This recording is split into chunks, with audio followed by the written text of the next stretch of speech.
زما تیر ویډیو په اړه زیاتره ملګرو شکایت لرلو، ویل چې زحمت دې پکې نه دی ویستلی، فقط دومره دی ویلي چې خامنه‌ای وژل شوی، خو نه دي ویلي چې په کوم ډول ووژل شو. خبره دا ده چې هغې وخت کې زیاتره منابعو دا نه وه تایید کړې چې خامنه‌ای په کوم ډول وژل شوی دی، خو وروسته یې دا خبره افشا کړه. راځه چې درته ووایم. خامنه‌ای په خپل دفتر بیت الرهبري کې یوه زیرزمیني لرله، دومره ژوره وه چې په لفټ کې به په 15 دقیقو کې ورکوزېدو.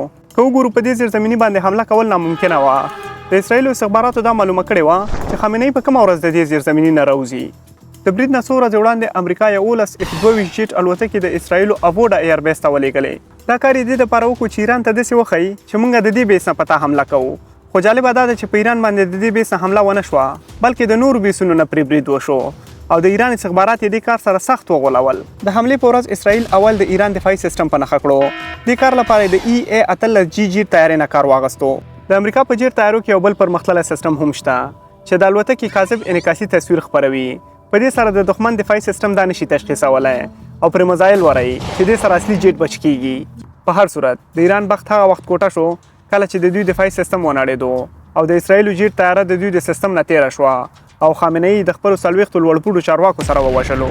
د خامنه‌ای په وژل کېدو کې امریکا د کلاډ AI نه هم ډېره ګټه واخیسته. پینټاګون په دې موډل دقیق موقعیتونه، مهمه ډیټا او حتی د وسلو استعمال ترسره کړو. د AI استعمال ته په دومره ټیټه سترګه مه ګورئ. کله نه چې دا ټکنالوژي پرمختللې شوې، د امریکا هیڅ نظامي عملیات نه دي ناکام شوي، که هغه په وینزویلا کې وو او که په ایران کې. اوس خو به پوه شوی چې مصنوعي ځیرکتیا فقط یو څو کرښې متن لیکل نه دي، بلکې خپل عمل کوي. نوها هراري لا دا ویره لري چې هغه ورځ لري نه ده چې مصنوعي ځیرکتیا به خپله فیصله کوي چې کوم انسان ووژل شي او کوم انسان ژوندی پاتې شي.